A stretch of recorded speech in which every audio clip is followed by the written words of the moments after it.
kangkong. So, gagayatin ko na po yung kangkong.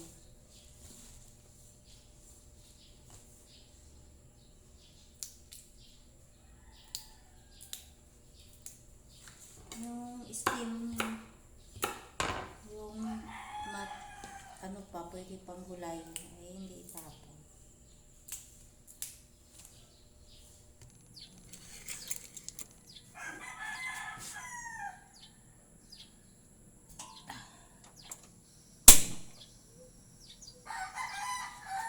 So, yan, pakukuloan ko muna.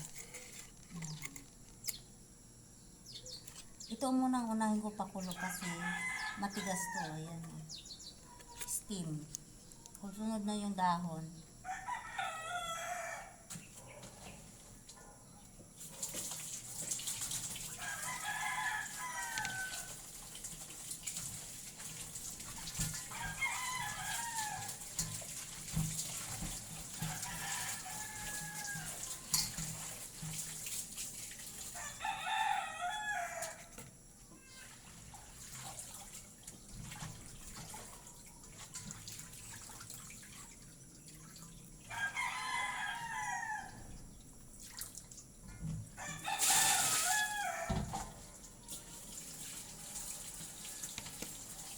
Sasa natin ng maayos kasi ayan mo lang ang kangkong.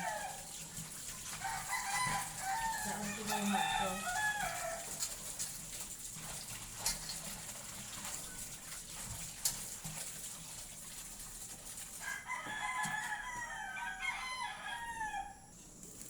Ayan, natapos itong steam. So, isunod ko yung dahon.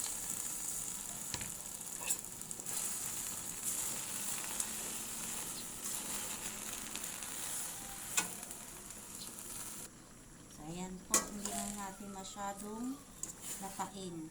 Hot cook lang na pagkaluto.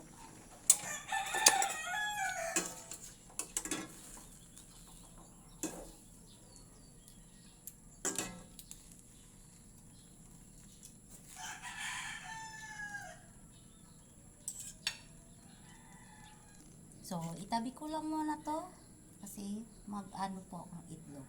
Scramble.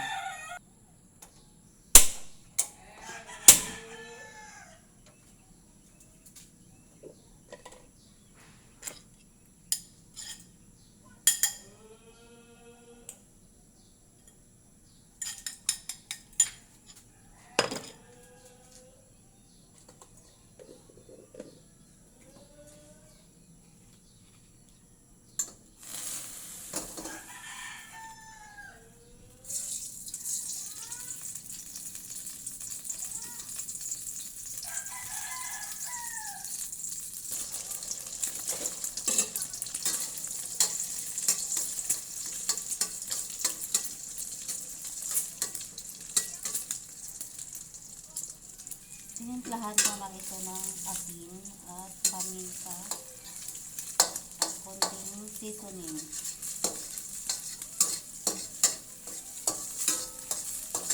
So, madali talaga yung pagganitong mga kawali. Madali mag-ano yung pagiliran.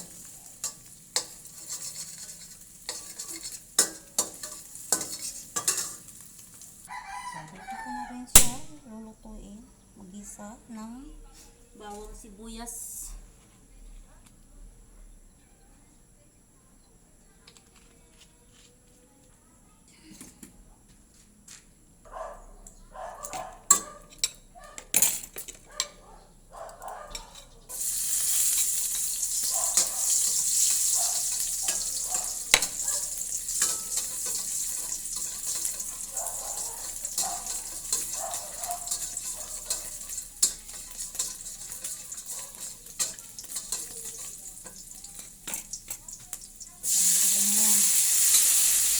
Sibuyas, kamatis.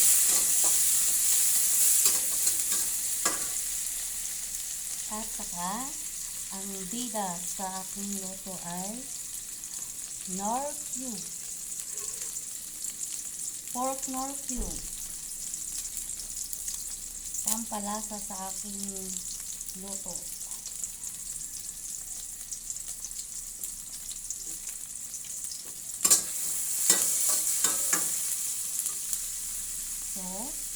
beef. So, ang binili kong corned beef ay Lucky 7.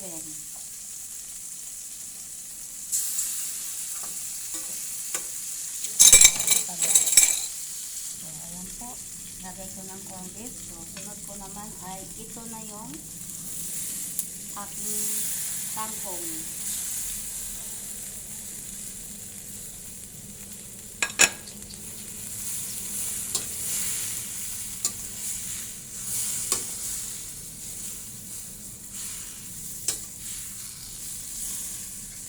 So, add ko lang po yung soy sauce.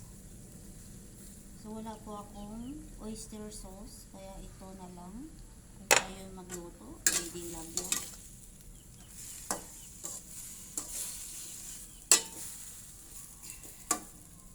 Ang konting tubig. So, dito ko na lang po sa ng corned beef. Kasi mayroon pong laman. Sayang.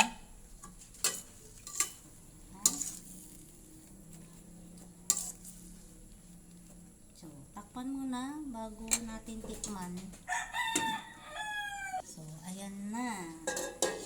Tikman ko muna.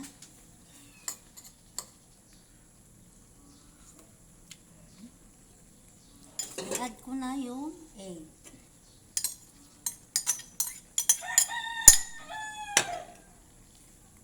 Ayan.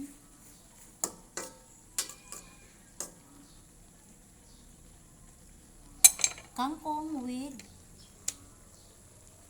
corned beef and egg. Yo, simpleng ulam for today. Thank you for watching, everyone.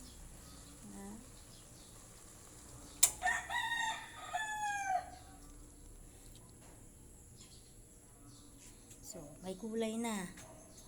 So, thank you for watching. Happy Saturday sa ating lahat.